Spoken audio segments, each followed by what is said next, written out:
bem-vindos de volta ao Globo News Painel. Nós estamos discutindo nessa edição o trabalho da Comissão Nacional da Verdade. E no primeiro bloco demos uma passada bastante detalhada em alguns dos aspectos desse trabalho e ficou uma pergunta que eu prometi que você começaria a responder logo agora no reinício do programa, Rafael Cortes, que se refere a essa, interpretação que eu dei ao que havia acabado de ouvir do Gianotti e do Marco Antônio Villa, quando os dois puderam, enfim, falar no final do primeiro bloco, que é o seguinte, só para lembrar quem nos acompanha. A Comissão da Verdade está se preocupando talvez com aquilo que é secundário e episódico e deixou fora do foco o que seria essencial, que é estabelecer realmente quem mandava e quem mandou fazer? Então, eu tenho alguma dúvida, assim, porque eu acho que essa tarefa de responsabilizar individualmente a contribuição de se fulano ou beltrano dentro de um processo é bastante complicado, e aí me parece que daí é que decorre o risco da Comissão da Verdade, de alguma maneira, estabelecer julgamentos mais normativos e que eu não sei se é ela que é o fórum. Você vê isso com certa dúvida? Eu acho que assim, me parece que o ponto central, um ponto até que o professor Gianotti tocou no começo, talvez se eu não interpretei de forma equivocada, é quase que um efeito didático, né? Exibir foi a palavra que ele usou. Exibir, mas mais do que exibir é tentar desvencilhar ou entender quais eram os mecanismos que ligavam a ponta do comando do regime até o executor, para que a gente possa, né, do ponto de vista de quem está contemporâneo, entender os mecanismos em que um regime político pode se tornar autoritário.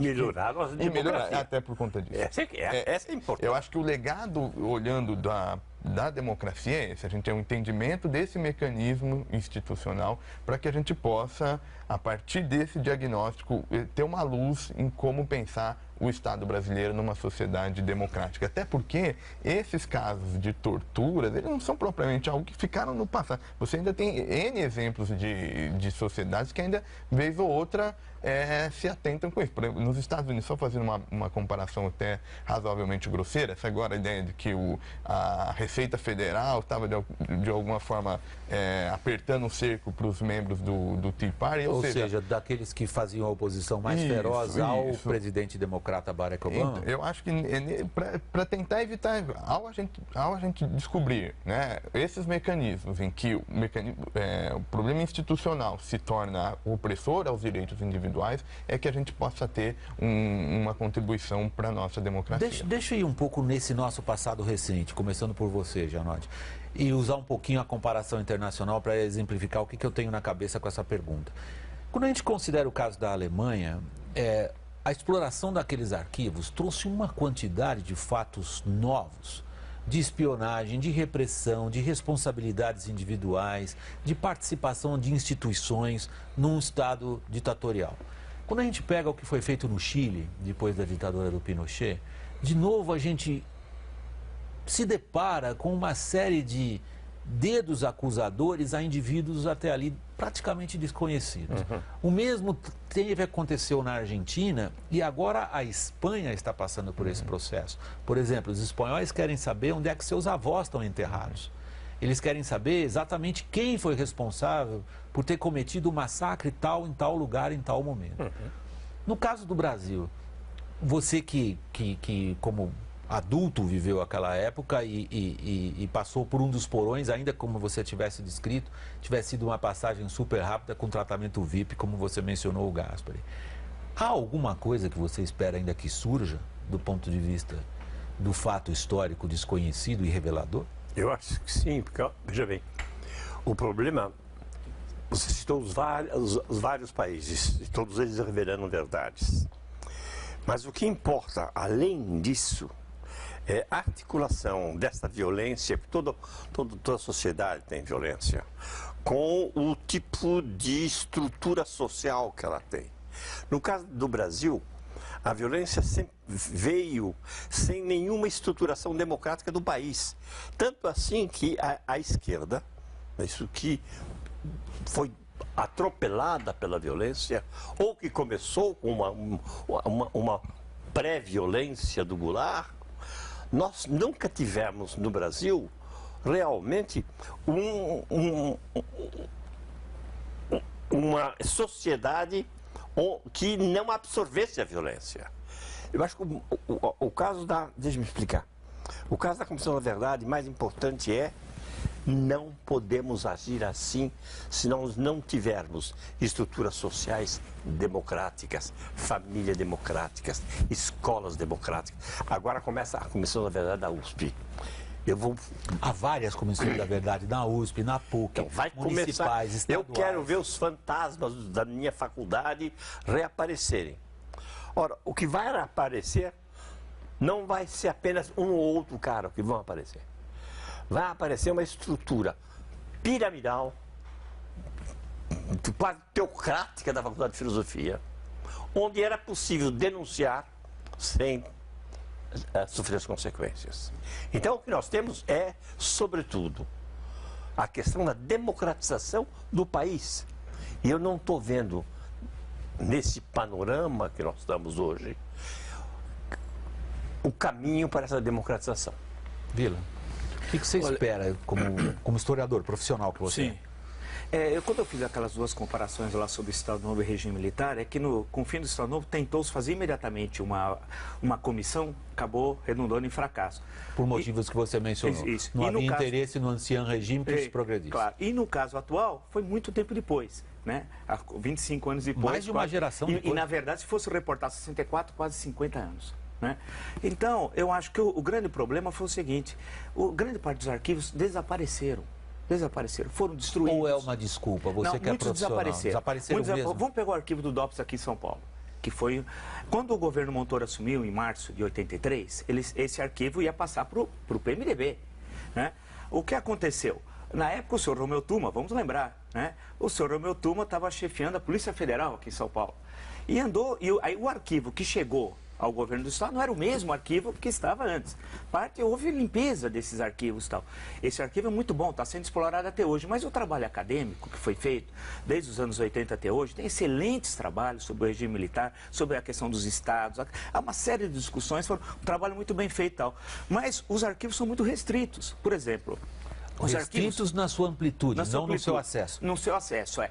Olha, veja o seguinte, porque muita coisa realmente não tem. O Exército, quando insiste, olha, nós já passamos vários governos, no mínimo do Itamar Franco para cá, né, nós passamos governos que eram considerados governos democráticos e tal.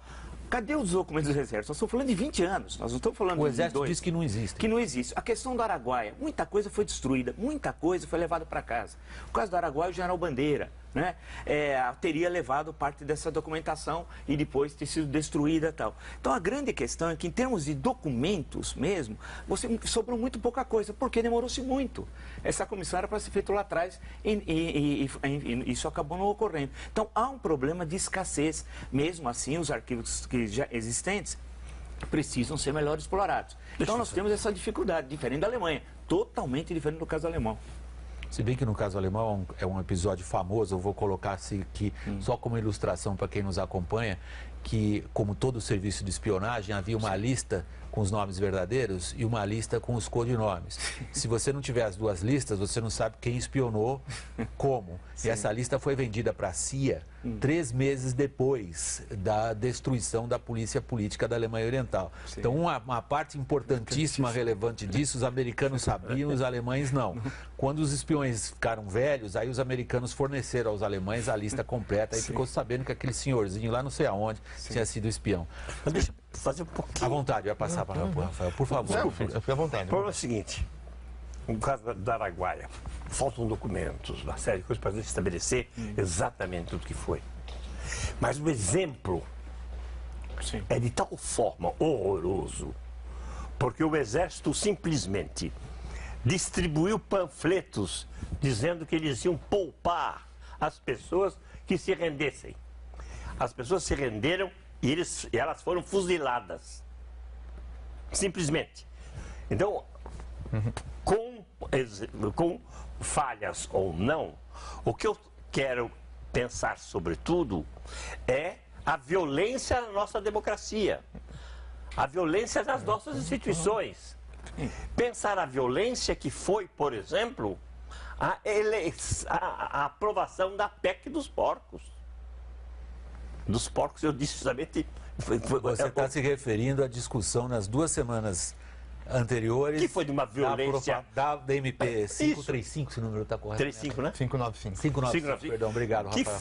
Eu lidei isso com a semana inteira e confundi os números. Nas quais um dos deputados acusou os outros que tinham colocado uma série de emendas à medida provisória da modernização dos portos e fez o trocadilho chamando dos portos. Isso. Às vezes eu faço esses parênteses só para facilitar quem nos acompanha assumir qual é a que você se refere. Quanto tempo nós não assistíamos a um rolo compressor na democracia brasileira, entre aspas, tal como nós vimos esses dias. Bom, peraí. Aí vários colegas meus abordaram essa questão. Eu não vou entrar na questão da MP dos portos aqui. Mas a violência é aceita. Sim, aceito. Não por censurar a sua opinião, mas simplesmente para manter a discussão um pouquinho no nosso foco. O Rafael ia falar sobre a questão se há algo ainda que se pode esperar do ponto de vista essa é a resposta. da pesquisa de arquivo. O que é que não se disse ainda, para usar a sua palavra, Gianotti, sobre a extensão, a profundidade e as responsabilidades ao se cometer atos de violência? Acho que certamente ainda uma série de gargalos para a gente entender o que ocorria à época e desvencilhar os mecanismos e, eventualmente, a participação individual das pessoas. Eu acho que, inclusive, do ponto de vista da gente olha das pessoas que passaram por aquilo, aí essa questão fica ainda mais urgente de tentar entender a participação individual. Aqui, eu acho que isso está quase que dado, né? Eu tenho procurado pensar do ponto de vista um pouco mais da estrutura e do entendimento para o sistema político brasileiro. Ou seja, não é desse mato que você espera que vai sair um coelho. Eu acho que seria muito preciso me colocar no lugar das pessoas que passaram por aquilo e que têm, de alguma forma, ligado pela violência cometida no regime. Gianotti, em relação à democratização, a palavra que o Rafael acabou de usar, e que você vem reiterando desde a sua primeira participação no programa, e o Vila, em várias intervenções, tem assinalado o caráter da democracia brasileira em relação à violência, não só agora do trabalho da Comissão Nacional da Verdade, mas você foi bem enfático em dizer, peraí, vamos olhar mesmo lá para trás como que essa democracia vem caminhando. Agora a minha pergunta, que é uma provocação na verdade. Quando eu entrevistei o presidente da Alemanha na semana passada, pelo menos duas das respostas, ele foi dúbio num seguinte sentido. Ele admite que em determinados momentos da construção democrática de uma sociedade, a reconciliação passa por um pouco de esquecimento. Passa? Passa. É fundamental que passe. Porque nós não podemos ficar simplesmente encenando o passado e deixar de ver o futuro. Mas você mesmo reiterou que gostaria de ter uma exibição daquilo. Mas a exibição é justamente para que a gente veja, está aqui o caso e vamos para outro. Ao ver o Ustra, o que é uma personalidade autoritária de tipo Eichmann na televisão, eu digo, como é que vamos nos livrar disso? E livrar disso é ter uma estrutura social que não permita mais pessoas que somente obedeçam ordens, seja na universidade, no exército ou na televisão. Vila, esquecer às vezes é melhor? O caso da África do Sul, certamente, é um dos grandes exemplos. Não foi, mas aí, acho que tem a figura do Mandela, nós não temos nenhum Mandela no Brasil. Essa é a primeira questão. Mas eu acho que tem algumas questões, você tem de esquecer para dar o passo adiante, para a história seguir. Sem que esse esquecimento signifique apagar o passado, nada disso. A revelação do passado é essencial. E nós somos um país de tradição autoritária. É bom lembrar, se nós olharmos o Brasil republicano, é muito difícil você pegar um período democrático a partir da Constituição de 1988. São os tempos recentes. A República havia eleições fraudadas, violência. Os 15 anos do Vargas só teve um de democracia, que é entre 34 e 35. De resto, é repressão absoluta, desde 30, 31, 32, 34. Depois o Estado Novo. Tivemos o período populista, mesmo assim com repressão, com violência, né, aos operários que faziam greve, que eram proibidas, apesar a repressão a movimentos camponeses que ocorreram no oeste do Paraná, ocorreram em Goiás e assim por diante. Em Pernambuco, com as ligas camponesas, no pré-64, depois o regime militar. Mas eu acho que o balanço que a Comissão Nacional da Verdade poderia fazer, e seria um passo à frente, levantar essas várias histórias, nós começarmos, aí não é a comissão, mas levantar espaço, o que foi o regime militar? Porque a grande questão é que nós não sabemos, e já logo vamos completar 50 anos, o que foi o regime militar. Ele teve várias facetas. E essas várias facetas que levou a uma modernização econômica, né, a uma mudança radical que que o país desperta passou. grande admiração, inclusive na presidente Dilma Rousseff. Então, essas são as contradições do regime brasileiro. E essas questões da enorme violência e o desrespeito aos direitos humanos. Quer dizer, eu acho que poderia abrir para uma discussão. E não pode ser esquecido. E a posição que a esquerda teve de transformar luta política em guerra.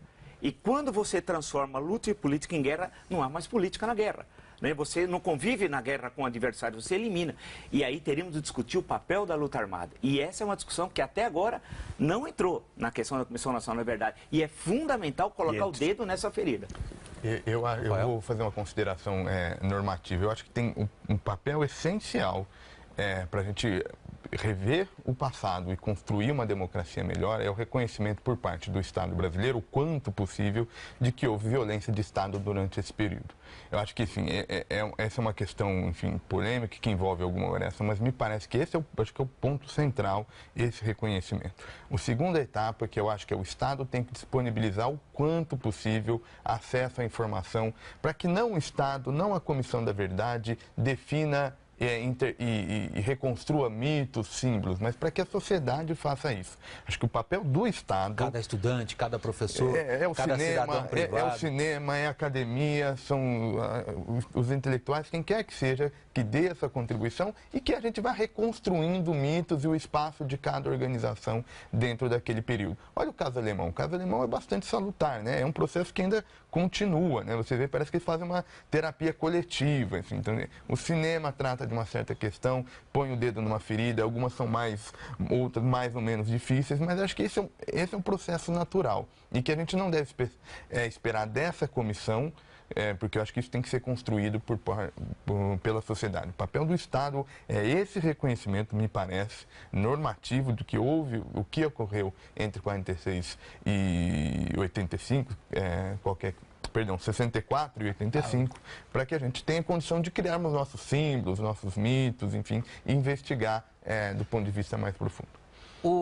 Além desse aspecto normativo que o Rafael levanta, na intervenção até agora, a última do Vila, Gianotti, ele levanta um ponto que é central quando a gente lê história, que é reinterpretar aquilo que parece que para nós já está ali praticamente pronto. E o que é a provocação que ele acabou de fazer a todos nós é essa.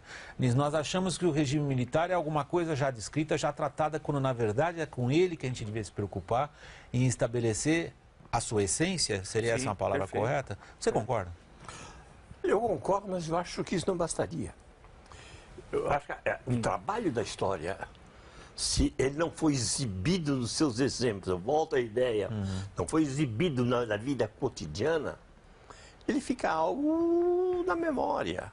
Simplesmente, se nós não mostrarmos as semelhanças, ou as famílias de semelhanças entre o que aconteceu e o que está acontecendo, porque a violência na vida cotidiana brasileira é muito grande.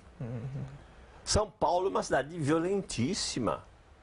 Viver aqui, eu moro aqui perto, no Morumbi, que é uma ilha cercada de carros, que de excremento por todos os lados, porque a urbanização do Morumbi implica que até hoje velhas casas ainda lançam nas águas fluviais os seus esgotos. Essa violência, com a violência de... Tudo isso precisa ser mostrado e dizer, isso leva a uma política autoritária.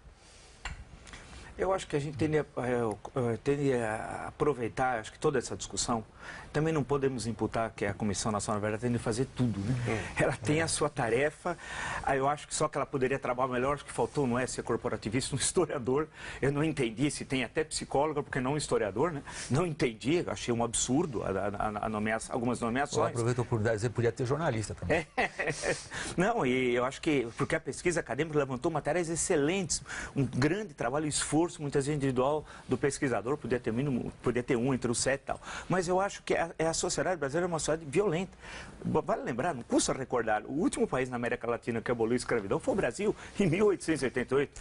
Nós passamos a República Velha com violência. O que aconteceu nas greves operárias, por exemplo, em 1905, 6, 17, 19, os números de estrangeiros deportados, o período varguista, porque a gente olha a CLT, salário mínimo, volta redonda, e não fala da violência política, da repressão repressão, né, que nós tivemos nos 15 anos do governo Vargas, no mínimo em 14. Né? Quanta gente foi deportada do Brasil grávida. Estamos precisando de uma revisão então, a gente daquilo precisa que historicamente parece estabelecido sobre esse período. E a gente tem medo de falar da questão da violência porque construímos certas figuras históricas, né? E nós temos que dizer a responsabilidade dessas figuras históricas com essa violência. Getúlio é um deles. Quando foi falar para libertar um amigo, o Graciliano Ramos, que estava preso, sem culpa formada, sem processo, sem nada, procurou conversar. O Herman Lima falou com Getúlio, falou: Getúlio, nós temos um escritor, você não conhece? Era 36, o Graciliano não era conhecido.